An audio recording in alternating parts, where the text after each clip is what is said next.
Well, have you ever wanted to add a sound card to your project? This is a tutorial that's going to show you how to do that.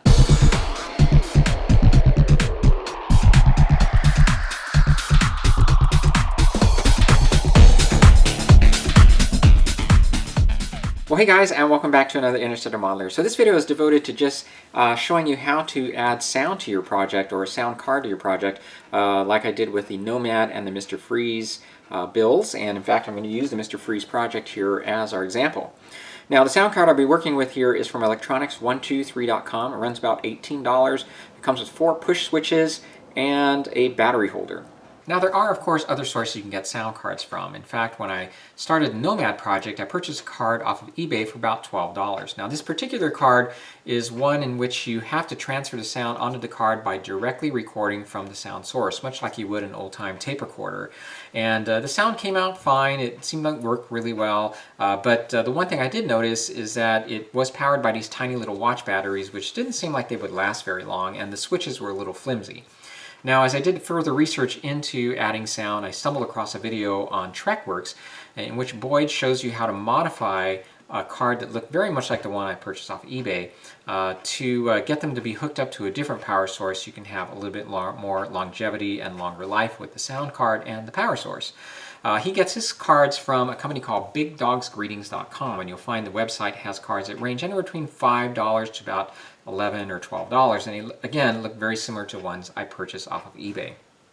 So if you're going to add sound to a lot of different projects, if you have a number of them in line that you're going to add sound to, it can get a bit expensive purchasing cards that run about $18. So it might be well worth your time to look into this and invest a little bit more effort into modifying those cards so that it's not quite as expensive to add sound to those projects. Now, I actually don't have a lot of projects in line that I'm going to add sound to, and this particular card came to my attention through a modeler by the name of Guy Koppel, who's added sound to a number of different projects of his.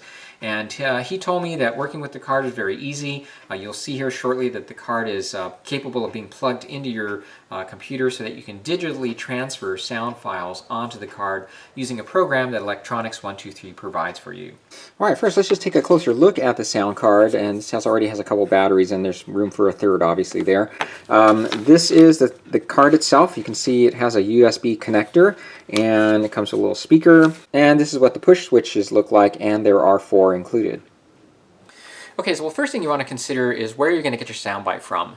And if you Google whatever sound it is you're looking for, you're probably going to be able to find some source online that you can download it from, and whether it costs you or not, it's probably just going to depend on the website that you're getting it from. So the other possibility that I found out about is a YouTube channel, which I'll put a link down below too, and this was something that Boyd from TrekWorks had made note of. I hadn't really explored the channel all that much, so I don't really know what is there, but it's my understanding there's all kinds of different things and from different genres available there that you can download the sound from. And obviously the advantage of doing it this way is that it's already digital, so it's a matter of downloading it and then transferring it into the program that we're going to be using here.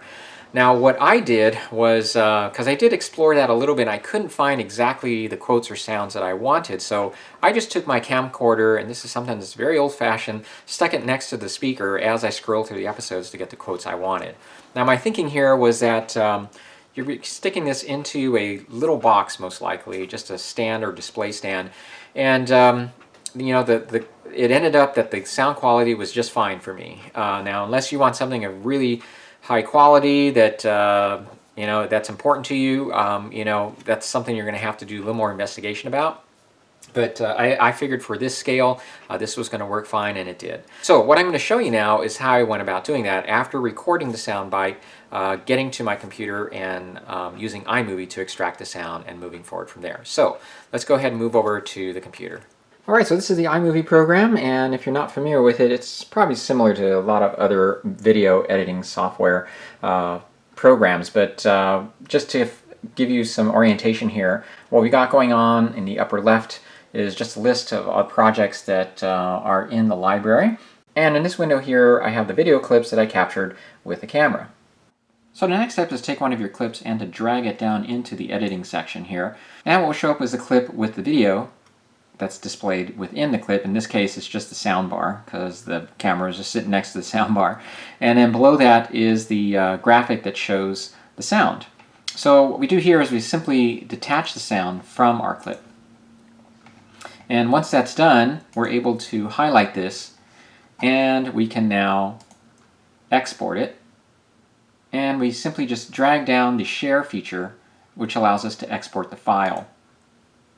And this will give us now this window, which shows the file format will be in MP3.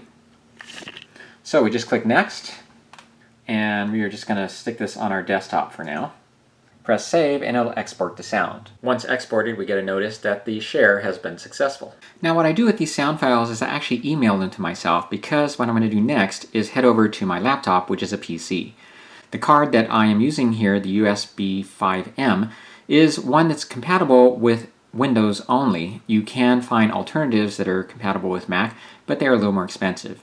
To make things simple, I decided just to use this card since I have a PC laptop and proceed there. So the first step is to download the sound bites that I emailed myself to the desktop. Next, I pull up the PM66 writer, which is a program provided by Electronics123.com that will allow us to load the sound onto our sound card. So the way that you do this is you go to the first slot here and go to this arrow off to the side, click on it, and this will allow us to locate our file. We click on the file desired, we open it, and it loads it here. And you repeat this for each of these slots. So once all the sound is loaded, we can now save the file, and we're now ready to load this onto our card.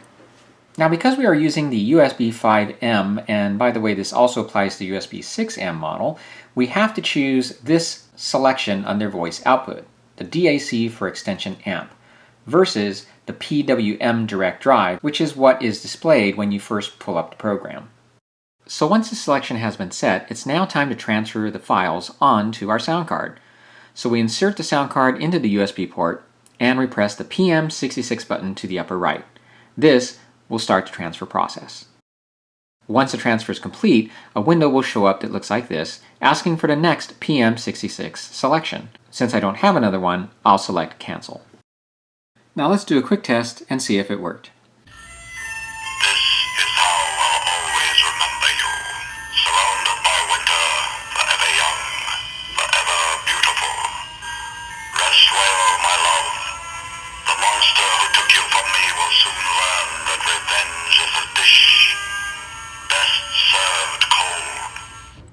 Once completed, the card can be removed and is ready to be placed into a display base. And seen here is the one I had chosen for the Mr. Freeze build. This display had to be large enough to accommodate the speaker, the sound card, and the battery compartment. And I also had to make sure there was room for a separate 9-volt battery that would be used to power the lights. And to enhance sound transmission, I drilled these holes where the speaker was to be mounted. Now the speaker comes with 4 buttons that activate the sound. However, these buttons would be difficult to mount into a display, so I replace them with these push switches that I've purchased off of eBay. Now to replace the switches, you should have some basic soldering skills.